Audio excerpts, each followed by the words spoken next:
talk is called Without Agenda, which is clearly a pun. I'm sorry, I went for pure clickbait. And this slide is pretty clickbaity, but I thought I'd chuck on some photos that are going to set the tone for the talk. And Without Agenda, the reason I chose that is obviously the pun without a gender, which is probably a really bad interpretation of what it is to be trans and non-binary. But hey, I'll always go for a pun. But really the thing is that when people talk about the kind of work that I do as a queer historian, a queer art historian and tour guide, they often claim that I have an agenda, that I have a gay agenda, or I have a queer agenda, or a trans agenda, that I'm trying to push something forward, trying to make something happen, trying to fit a square peg in a round hole. And so obviously my argument is going to be like, no, that isn't what I'm doing. So I'm playing with that a bit. Now, the images that you see on the screen here, on the far left, this is a sculpture of Hermaphroditus. So Hermaphroditus being an ancient Greek, also used by the ancient Romans as well, god that kind of combined Hermes and Aphrodite. And so you get this kind of this being which basically combines gender. And you see this depicted in many different ways. This is quite a striking one. You know that Google image searches love this because it's very surprising. But this image is an example of classical depiction of basically an intersex or non-binary identity or a trans identity, depending how you look at it. It's also where we get the very, very old school, very dated term hermaphrodite, Hermes and Aphrodite being put together. In the middle, you've got an image from 1415. This is from Bruges. It's kind of what we would call a fascinus. Now, a fascinus, again, is quite an archaic term, a Roman term, but this is from a sort of more of a medieval period. But basically, it depicts the kind of the penis and the vagina as being sort of magical symbols that can ward off evil. In this case, this is actually a semi-religious symbol. Believe it or not, the vulva at the top is possibly representative of the Virgin Mary. But these symbols were not seen as ridiculous or pornographic. They're quite funny to look at today, but they were seen as powerful things to ward off bad juju, bad spirits, kind of a bit like the evil eye. And so it's an example of how our concept of sexuality, we like to think that we're so much less prudish than, say, the Victorians. And yet, way, way before the Victorians, people were producing this kind of art and it wasn't seen as shocking. And then on the right, we have an image of Antinous, who, if you're part of the queer community, you'll get this joke I'm about to make. He was a bit of a twink. Basically, he was a good-looking guy, but he's most famous for being the lover of Hadrian. So we're talking about the kind of homosexuality, queerness, gender bending, trans identities, non-binary identities within history and art, and how the hell do we go about unpicking them? Now, this is the part where I introduce myself. Who is this dude? Who are you looking at right now? Well, my name is Sacha Coward. Hello. This is my vanity slide. This is the slide where I talk about myself. My pronouns are he, him. And this is a picture of me dressed as a merman, sort of, at the National Gallery talking about folklore. Now, that's my passion. As Rowan introduced earlier, I'm writing a book at the moment. I'm really fascinated by this stuff. And I've been working in museums, all kinds of museums, from science museums to art museums, for the past 10 years. And my speciality has been very much focusing on queer history. If you find this talk interesting, buy my book one day. God knows when it will be out. I can't tell you the title, and I can't even tell you if it's definitely going to be published yet. Or you can find me on Twitter, or you can check out my website. So that's the end of me going on about myself. But there's one thing I do need to say before going any further, which is I was invited to talk, particularly focusing on trans and non-binary identities. Now, I am a cisgender man. So just to define that for a second, I was assigned male at birth, and I still describe myself as a man, as a gay man. That identity has fitted not entirely neatly, if I'm honest, but neat enough for me to go on with it. So I am not transgender and I'm not non-binary. So in many ways, I should not be giving you this talk. And I can acknowledge that as a cis gay man, particularly a cis gay white able-bodied man, we take up a lot of space in the queer rhetoric. So I want to acknowledge that, and I'm actually going to give you some examples of people you can look up to get a slightly better perspective. But it also means that if you are in this talk and if you define as trans, if you are non-binary, and I say something that you think is dumb, I'd really like to hear about it at the end, and we can have a respectful chat about that, because that's my experience. But another thing I'm going to say, for those of you who are not part of the wonderful LGBTQ plus spectrum and probably thinking, what the hell is going on?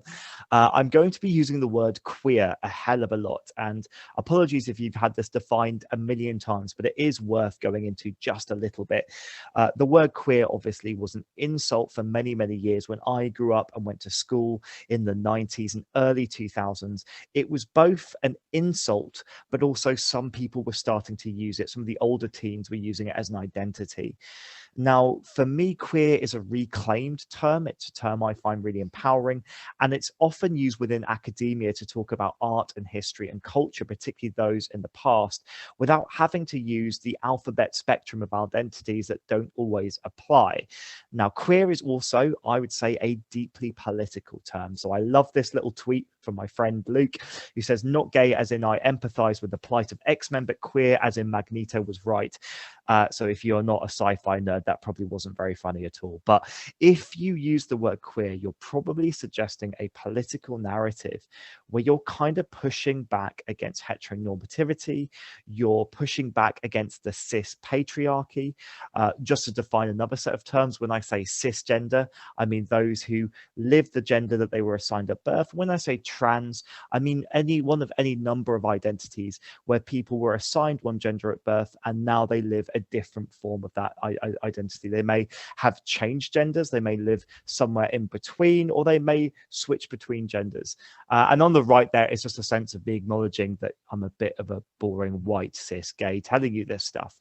So before we get on with the cool stuff, here are some people you should definitely go and follow. So these give you different kind of perspectives. These are people who are either non-binary, trans, they're people of color, migrants. They're coming from a different angle, and all of them do queer history. So Amy, for example, they are a non-binary person who studies Viking history, and they are fascinating.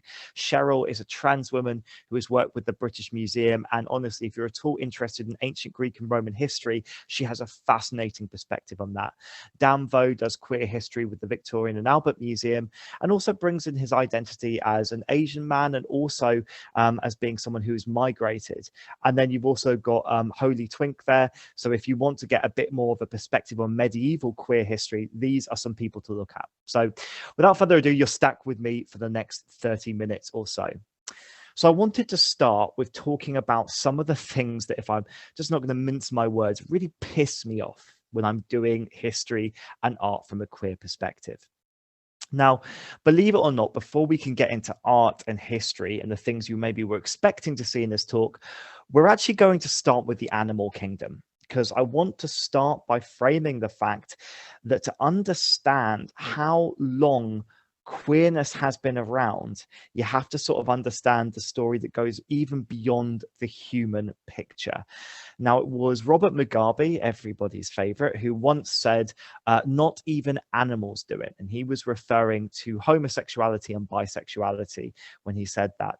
And it's a common thing that you hear, that the idea of being trans or intersex or queer or bisexual, or any of the terms that we use, is exclusively human, and it's somehow something kind of privileged. It's a bit fancy. It's a bit like the cultural elite or something. When we know, if you've done any science, and I studied evolutionary anthropology as my master's, that basically queerness, or at least non-heteronormativity, reproduction with people of animals of the same gender non-conformity, animals changing their sex or gender or their characteristics, is actually very, very normal. So I've included some images just for your fun of two male penguins there raising a baby chick.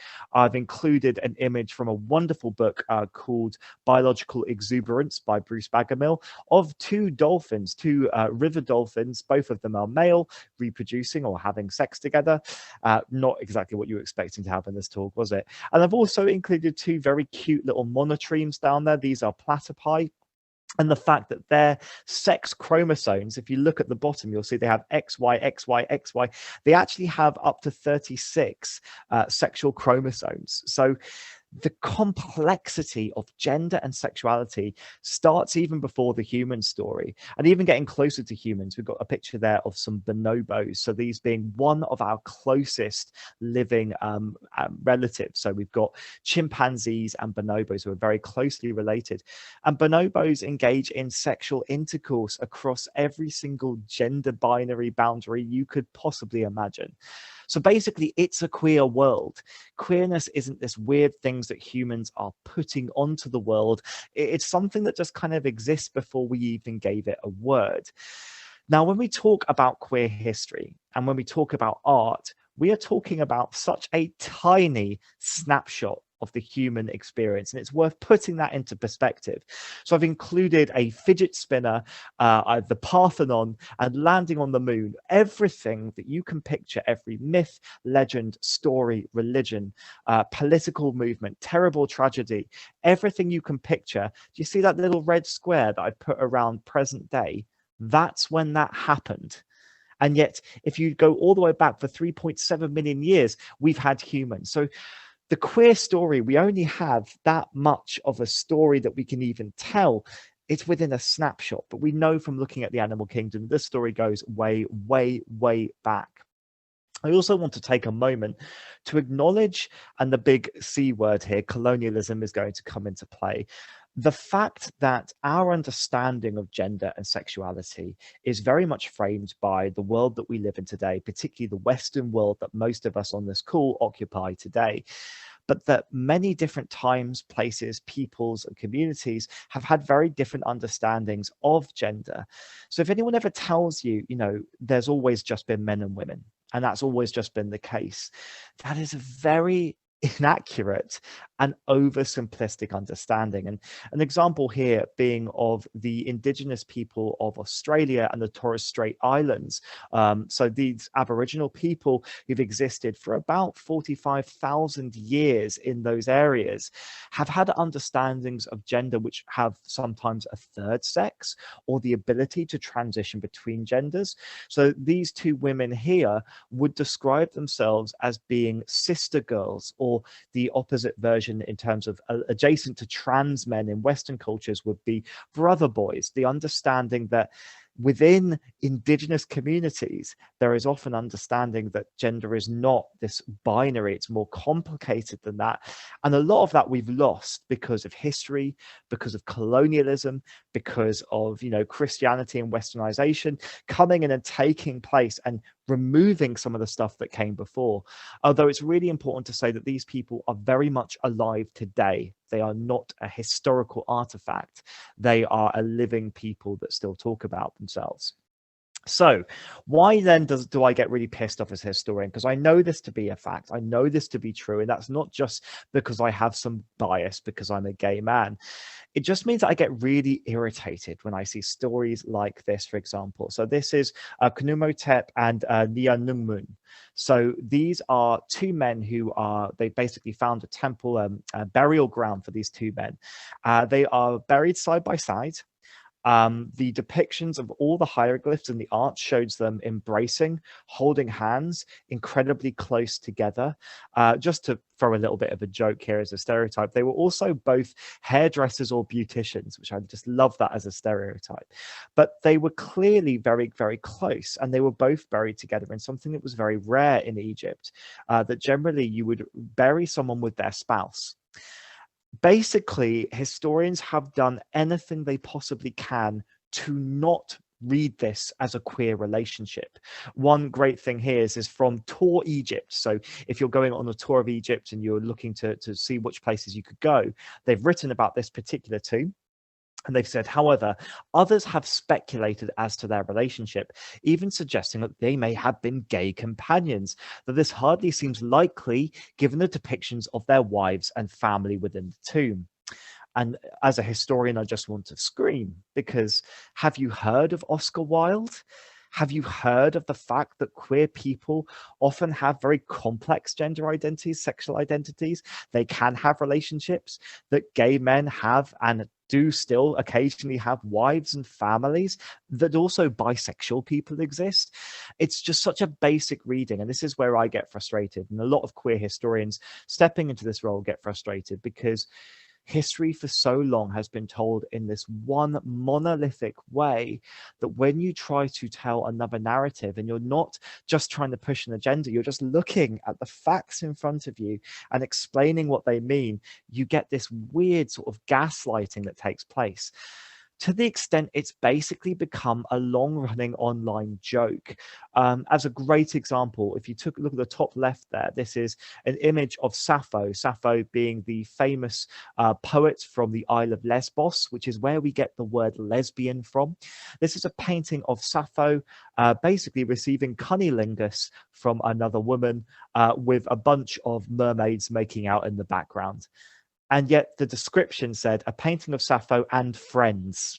This is the classic thing. And this is why I called this, the fact that they were probably just friends, very good friends. Looking at the story, looking at images that are so clearly queer, or so clearly showing relationships between people of the same gender, or so clearly showing someone whose gender expression is not that of which was assigned, and trying desperately not to see what is right in front of them. And I apologize, I've included one of my own tweets here, but if you're at all into ancient Greek mythology, you'll know the story of Patroclus and Achilles, two kind of famous ancient Greek heroes who had a passionate relationship. They had sex. We have images of them having intercourse. And yet in the National Geographic magazine, this is a well-respected historical magazine, they're described as brothers in arms. They're not brothers, they're boyfriends. Like there's this kind of stuff gets really frustrating, and you can start to feel that you are being gaslit. So that was my gripe. So I'm now going to give you 3 examples of some really interesting art, queer history journeys that I've gone on, and the stories that I've become fascinated with, and ones that maybe you can take away with you. The first one I'm calling mermaiding. So I am a self-professed mermaidophile. I'm fascinated by mermaid folklore. It's partly what inspired me to want to write a book. And I want to talk to you a little bit about one of the chapters that I will be writing in the book without giving you too much away. But I want to tell you about one of the oldest mermaids. So this is a depiction here. If you look at the coin on the right, this is a depiction of a goddess known as Atargatis. She is an ancient Syrian goddess, basically worshipped across the Levant. So that's the region that includes parts of Turkey, all the way through Israel, Syria, and possibly even up towards Iraq, what is now called Iraq today. She was a goddess that was often depicted as a mermaid. So basically being a woman from top half and then lower half having a fish tail. Now, one of the fascinating things about Atargatis relates to her priestesshood. So like many gods and goddesses, she had a whole group of priestesses who were devoted to this religion. And the depiction on the left is a statue of one of the priestesses of Atargatis. Now, these temples would have great pools full of fish, the fish being the symbol of the mermaid goddess. And Atargatis's priestesses, one of the things that was fascinating about them was that they were all assigned male at birth. Then when they aligned themselves to Atargatis, they self-castrated. Now, you can imagine this is an incredibly painful experience. We're not talking without any anesthesia, with any kind of, anesthetic whatsoever. And basically, they transitioned to live the rest of their lives as women. And they would wear what was described as long flowing robes that were dyed, often with cinnamon or with kind of green, so with orange dye. They would, everywhere they would go would be scented with the smell of incense and petals. And these women were respected by the community because they were consorts of the goddess. So we see this kind of concept that today we are having debates about, this newfangled trans thing of people wanting to live in the body they feel most comfortable with. And we see people doing this back in the very dawns of civilization. And so clearly this is not a new thing. And we see this wrapped up in the symbol of the mermaid. Now, I'm going to give you another story about the mermaid, because I see the mermaid as a symbol that can do a lot of healing within our community. So this is a painting by a woman called Evelyn de Morgan. It's hanging in the Queen's House in Greenwich. If you want to go and see it, it is bloody beautiful. And it shows the sisters of Ariel. Now, Ariel being the Disney's name given to the character originally written by Hans Christian Andersen. So he wrote The Little Mermaid. The original story of The Little Mermaid is a deeply tragic story. I won't go into a great amount of detail, but I will tell you that Hans Christian Andersen himself was himself biromantic. He wrote love letters to men and women. He had sexual fantasies, which he wrote in his diary about both men and women. So even in that story, we have some queerness. But this inspired Evelyn, who was a painter, to create this painting here of the sisters of Ariel coming to the surface to see the human world. And within this narrative, you'll look at the faces of these women and you'll see how similar they all look. Now, the reason they look so similar is they are all modeled on the same woman. The woman, in fact, is a woman called Jane Hales. So Jane Hales was the model and muse for this painting, painted over and over and over again by Evelyn, who absolutely worshipped this woman and basically wanted to celebrate the female form in this way. And you can see here that we have a cemetery. So this is the burial ground of where Evelyn de Morgan is buried. And you can see that her headstone is the one that is in the middle. On the left, you have her husband. On the right, you have Jane Hale. So basically, we're talking about a kind of menage a trois, so a relationship where there is a married couple, a man and a woman, but there is also another woman, Jane, who is very intimately and romantically involved in this relationship. And in fact, Evelyn de Morgan appeared in Tate Britain's Queer British Artist, some of her works, where she was painting Jane. So Jane is the redhead there, and Evelyn is in the black and white photo. Now, just another little pushback. I was asked by the De Morgan Foundation to do a talk about her work because I'm fascinated in mermaids, and they'd seen some of the work I'd done on that particular painting. But they asked that I not mention anything about this person's sexuality. So I refused to do the talk. And this is a classic, another depiction of censorship within history, that we are actively still so uncomfortable talking about queerness. So the reason I kind of wanted to give you those two examples, where we have the example of a woman's love for another woman depicted in mermaids, and then we have trans identities depicted in mermaids, is because today, if you know anything about anything from about any of the newspapers that are currently being released at the moment, you'll know that the trans community is really getting it really bad in the press at the moment. And there is a particular subset of people who refer to themselves as gender critical, or known often as TERFs, or trans exclusionary radical feminists, where they are pitting this idea that trans women in particular, although they have a whole set of arguments around trans men, are a threat towards women, and particularly lesbians. But we can see that actually there's a lot of shared experience between these two groups, and we'll come to this in a moment. Now, one of the organizations that gets a lot of flack is Mermaids UK, which is a transgender youth group. This is around today, and it works with young people and families. And the reason it's called Mermaids UK is partly down to the fact that a number of parents have described the fact that their kids have felt an affiliation with the mermaid as a creature of transformation. They often have mermaid toys. This is actually, the photo in the middle is a workshop I ran at the National Maritime Museum with some of the young people from Mermaids UK, and we gave them freedom to make anything they wanted. And this is an example of what a young person created, a wonderful non-binary genderqueer mermaid.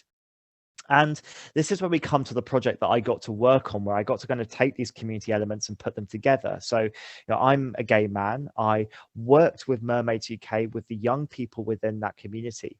And we worked with an artist who's called Eve Shepherd, who is a lesbian. And together, we worked together to create an artwork originally based on something that we got them to create out of clay.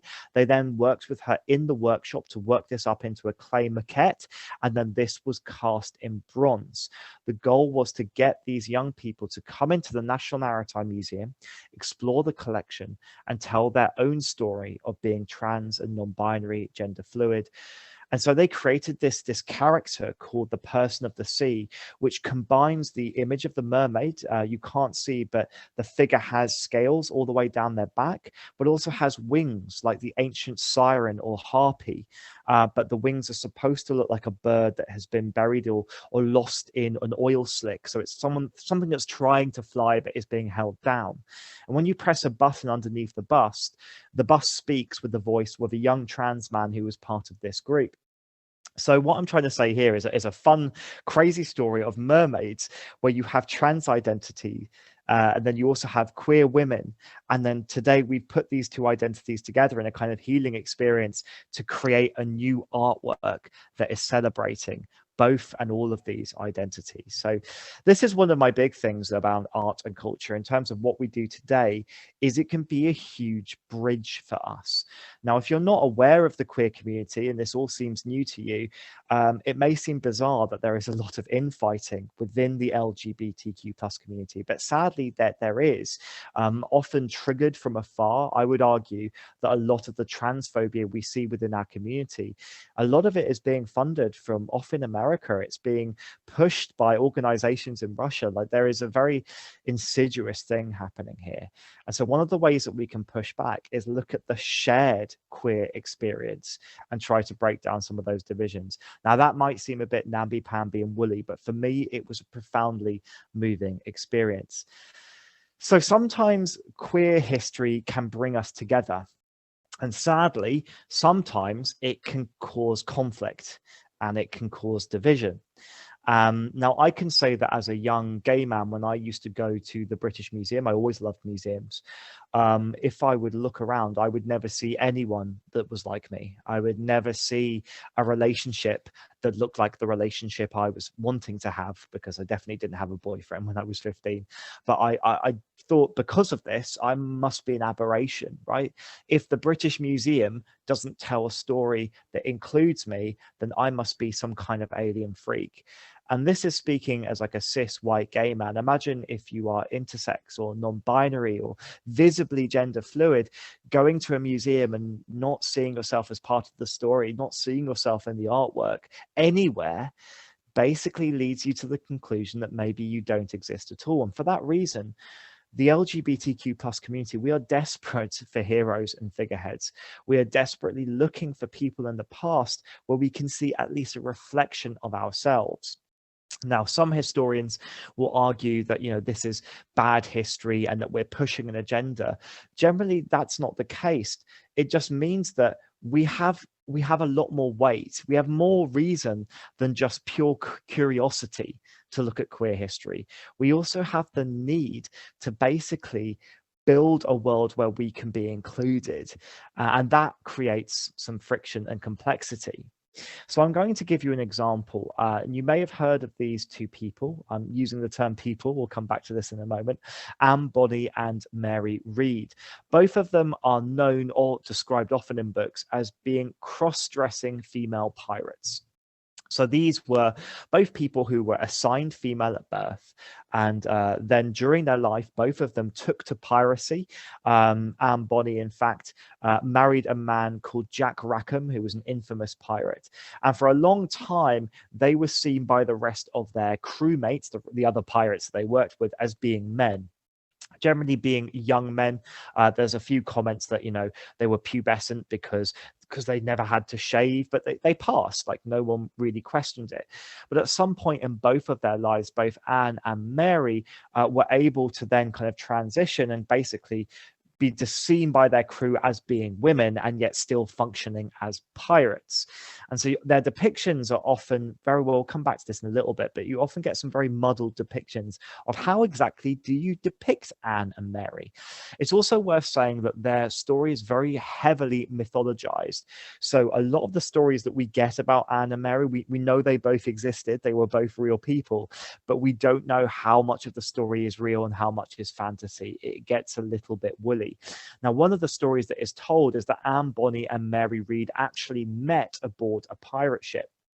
The story goes that Anne saw Mary. At this stage, both of them were appearing or presenting as men, and saw Mary and thought Mary was a really attractive man, and therefore started hitting on Mary, and Mary actually started to hit on Anne. And the story goes that Jack Rackham, the pirate who was married to Anne Bonny, got incredibly jealous of Mary until both of them revealed themselves. That's the story, that's how it goes.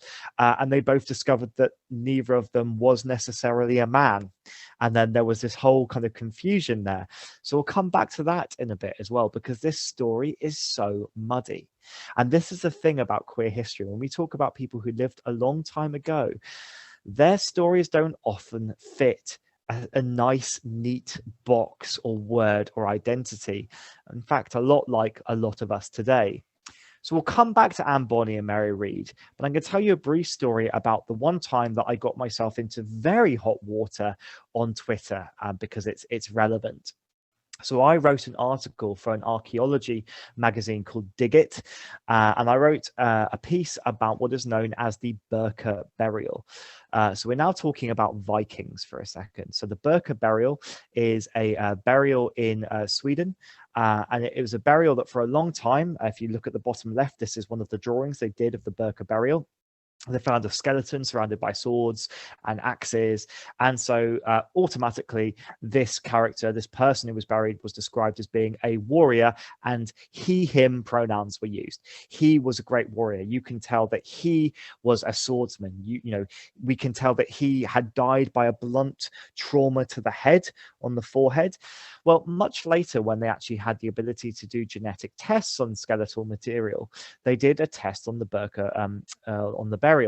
And what they found was that this person seems to have XX chromosomes.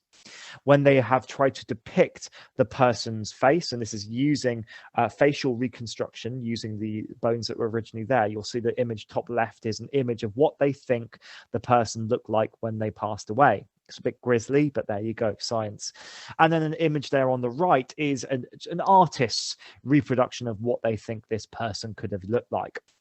So automatically, this person is now heralded as being like, this was a female warrior. This was a shield maiden. Women could be warriors too. This is really great. This pushes back against this masculine, patriarchal telling of what Vikings were. And I'm all for it. Like, I love that. Like, I totally see why that's something that a lot of women are going to find so empowering. Here's the issue. It's not necessarily the case, because within Viking society, their understanding of gender, if you look at their language, the Norse language, you will see they had all these other terms, such as rinkvinna, which describes someone who was assigned female at birth, was at birth described as being a woman or a girl. And then during their life, the word rinkvinna means new son, basically became the man of the house and would inherit land, would basically occupy what was seen as a masculine role in society, and would have probably been using he, him pronouns, would have been seen in many ways as being a kind of man.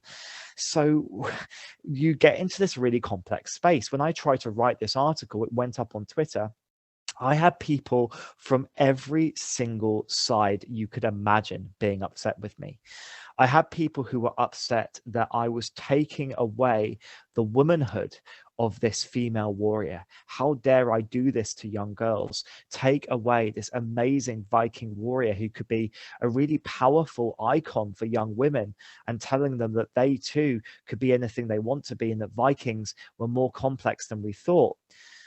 And then I also had trans men saying, why are you not describing this person as being a transgender man? Clearly, this is a trans man. If this person was alive today, they would describe themselves as a trans man. And I just had to, as a historian, fall directly down the middle and just say, I simply cannot say. No respectable historian can possibly say exactly how this person would have lived. All of these could be true, or none of them. And what you end up getting is the community gets upset because every single element that gay men, trans people, non-binary people, lesbians, cis women, all fighting to claim those elements, because we so rarely see ourselves reflected in the story.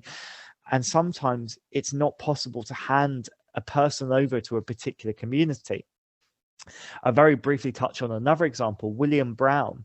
So William Brown, and this is the only name that we know for William, was basically appeared in a bunch of records found in the National Archives, and was basically served aboard one of the ships during in Nelson's army during the Battle of Trafalgar.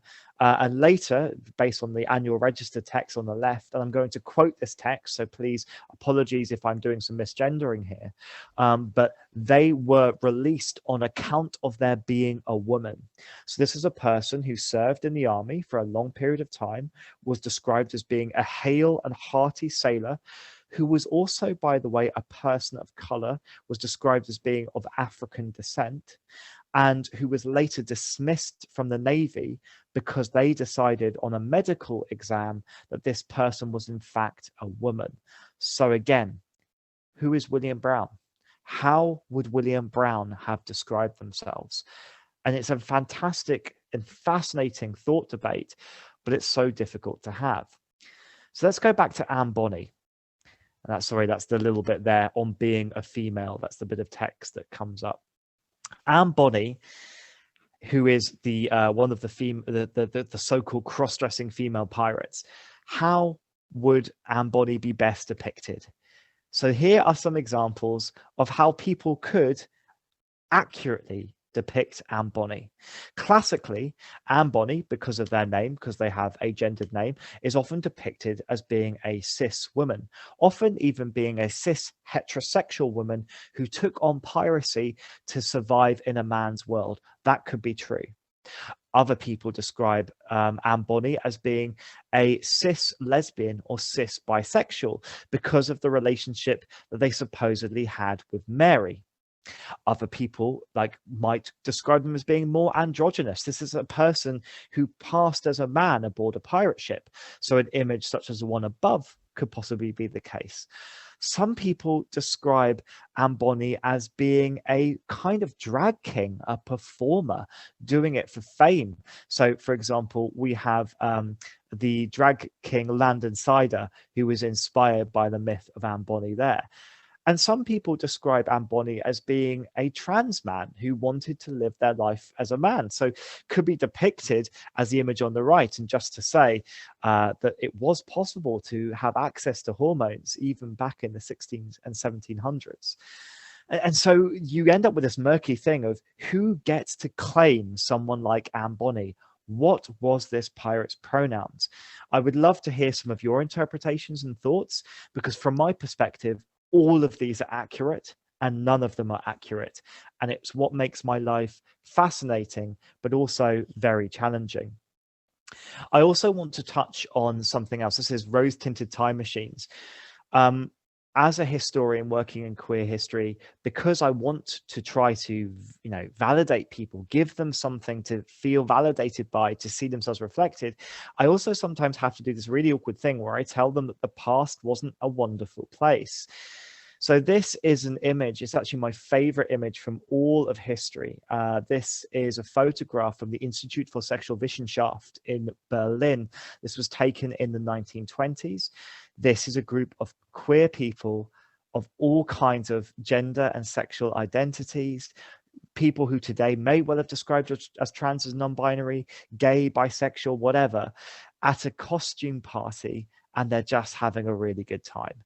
And you just don't get much of that. Now, there is a tragic ending to this story, which is, I'm talking about 1920s Berlin. So you're not going to be surprised to hear that Nazi Germany basically took the Institute for Sexual Wissenschaft, which was an academic study looking at the basically the fluidity of human sexuality, but also creating a social network for people.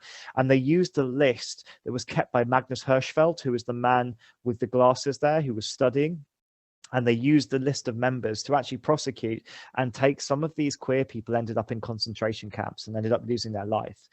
And all the books, the writings, and most of the photographs were destroyed. So there's a tragedy there. But we want to see ourselves in this photo, right? We want to see ourselves in a joyful queer past. And so often the history is so painful to talk about. And that can lead to some really challenging things. So, for example, we often want to talk about how in the past actually people were more accepting.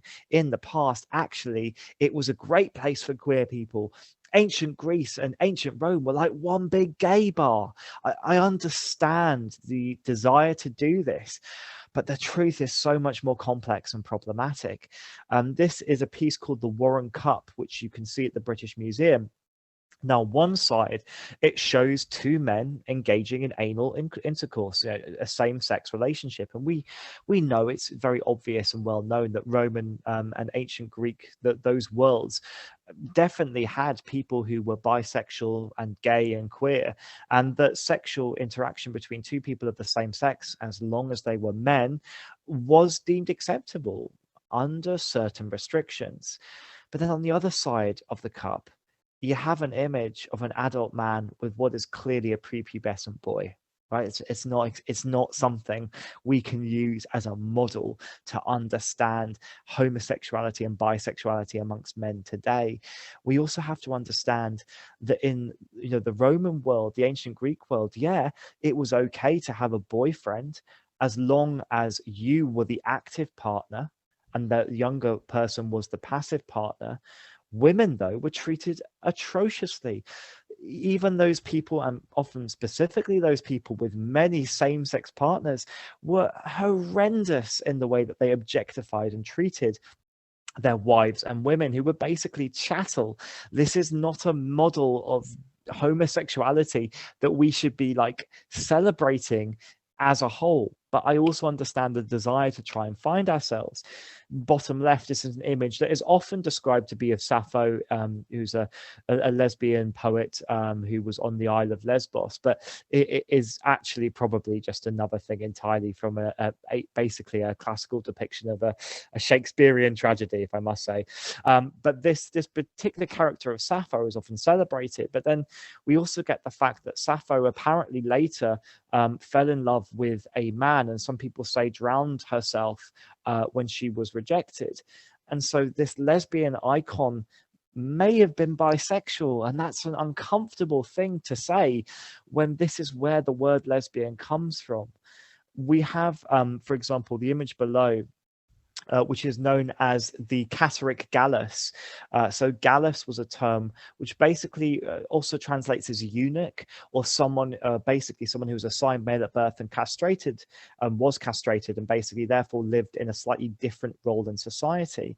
This person was decorated in beautiful jewelry, in some ways very feminine in presentation. So I understand why the trans community would want to claim this person. But we don't have this person's voice. We don't know how they were treated, and we also don't know how they saw themselves. So I'm not taking this away, but I'm also saying we need to live in that space in between that is complex. On the right there, we have Hadvana Shivara. So this is a depiction of a combination of two binary, so gendered Hindu deities combined into a single whole. Now, despite the fact that icons like this were relatively common, and that there were groups of people historically within Indian society, such as the Hijra, who were non-binary or possibly trans in their identity.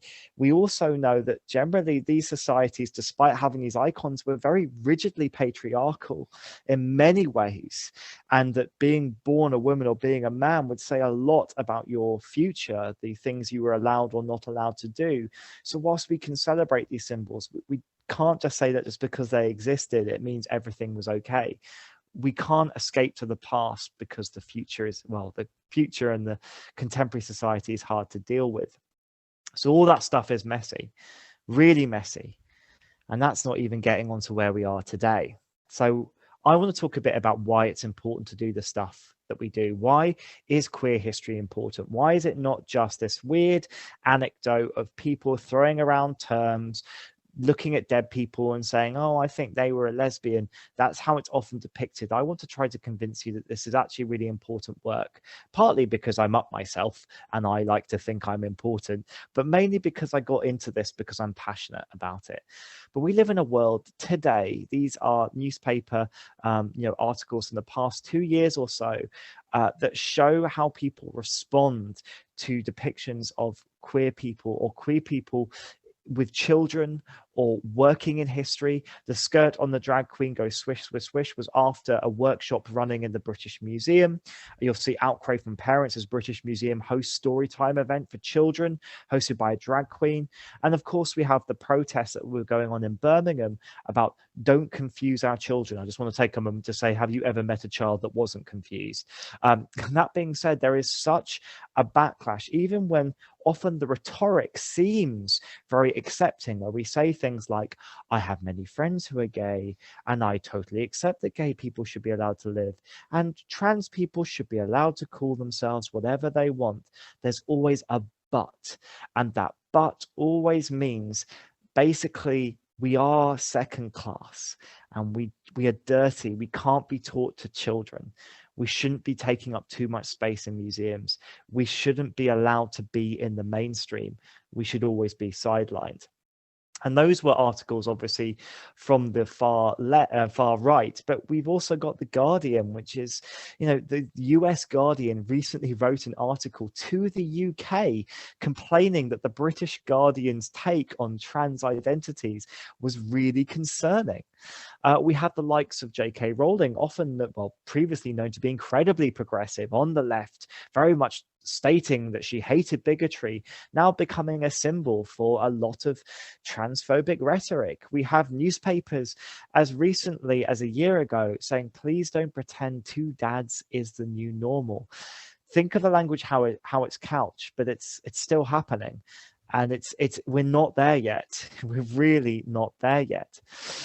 And then also think about the fact that the way that queer history is often found is often because it is shocking, or a lot of the stuff that survives because queer history is a story of burnt love letters and whispers and hidden stories, people keeping their identities secret. So often we only find out about it when someone is arrested for sodomy, or because there's a secret collection of sex toys, or because the gay plague, people are dying, HIV is spreading. It's always spread through either the negative or the exotic, right? This sexual. We find our collections of pornography are used to describe who we are. The most salacious and surprising acts are the ones that get preserved in history. Very rarely those touching moments of intimacy. We don't hear many stories from 100 or 200 years ago of, queer people just getting on with their lives. That photograph I showed you of the Institute for Sexual Vision Shaft. What about the two lesbians that had a cat? What about the trans person that just basically had a really great garden and liked to grow flowers? We don't get those stories because they don't survive the filter of heteronormative history. And so we end up becoming these stereotypes. There is nothing wrong with these histories. There is nothing shameful about sex or kink or the fact that we live through some terrible times, but we are so much more than that. There's also the fact that, rightly so, we're angry. Right? I've shown you some of those headlines. That's just a touch of what's going on.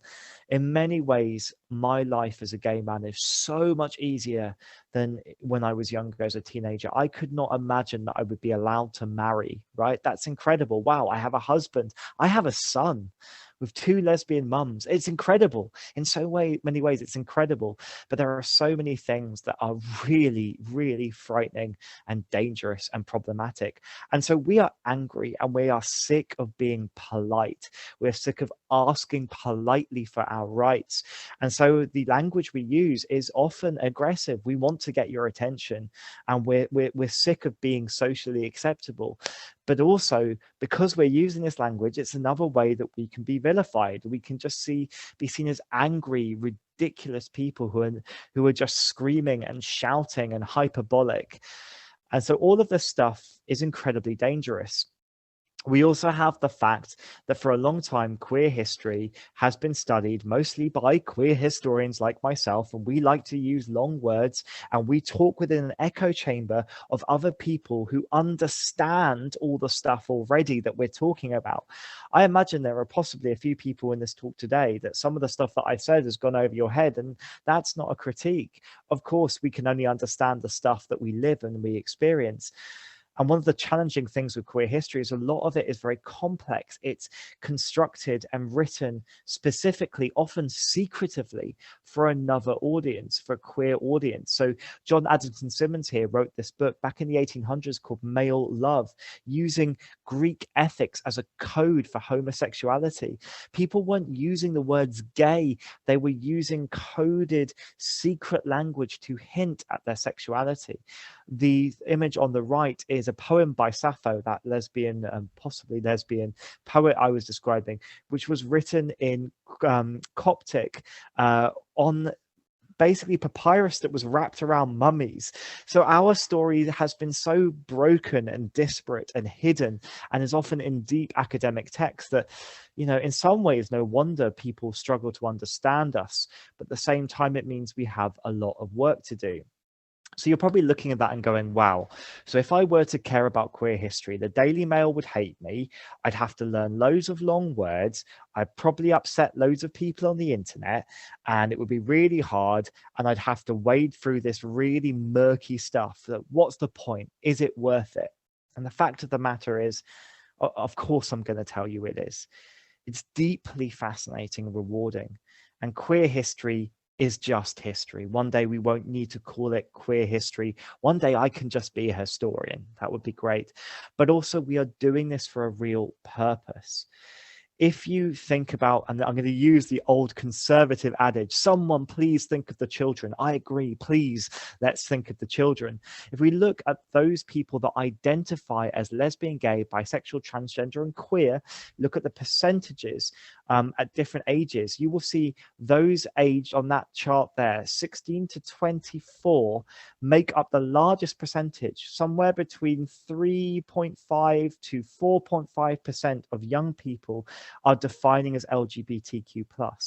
So as people are getting younger, they are more open to identifying with LGBTQ+ labels, meaning a growing subset of young people are themselves queer, and they need to understand who they are within the bigger picture of the human story, within the story of art and history. Also, believe it or not, queer people have families. They come from families, they are part of families, and they have found families. So this whole idea of saying that we shouldn't do this stuff because it isn't family friendly. Well, firstly, I mean, what is family friendly about Henry VIII beheading his wives? And yet we're fine talking about that. Why are we so uncomfortable talking about LGBTQ+ history? And it's worth facing up to the difficult fact that 1 in 3 LGBTs have mental illness. Now, this is much higher for trans and non-binary people, and particularly for trans people of color. And I just want to be very, very clear here. Firstly, this chart is rubbish because heterosexual, actually a lot of trans people are heterosexual. So that's inaccurate. But also that people who are queer are not mentally ill because they're queer. They're mentally ill because society is not a nice place to be queer in. I can give you an example of that on the far left there. There's an image of when I was 15 and I first had an inkling that I was different.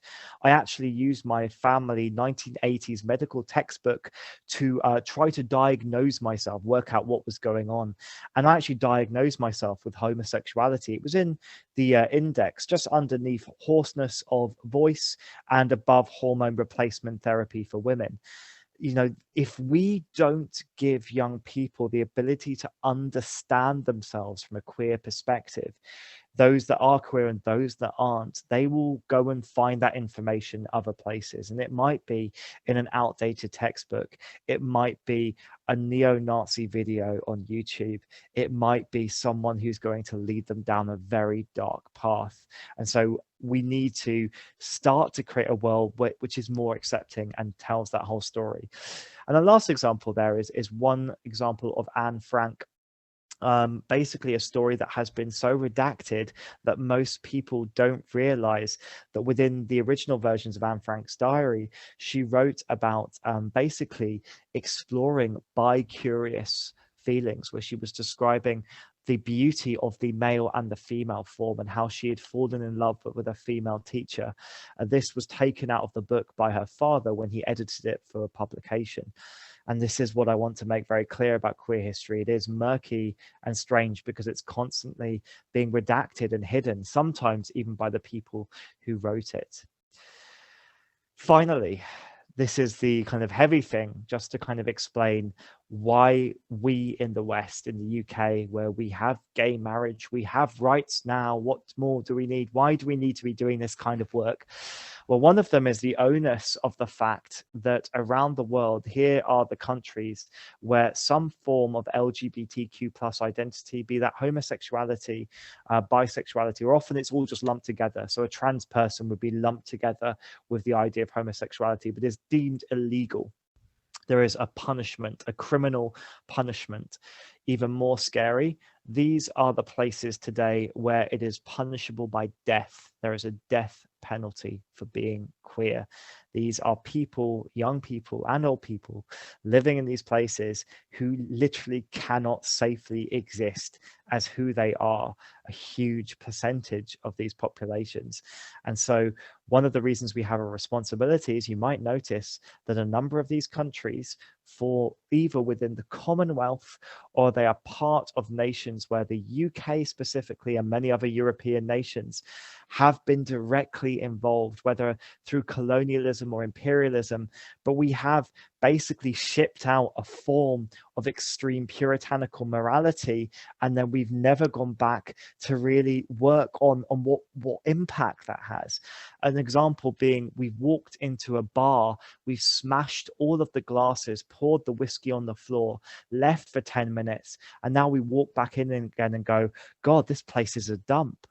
I mean, there's a reason why this stuff has happened, and we need to take some of that shared responsibility.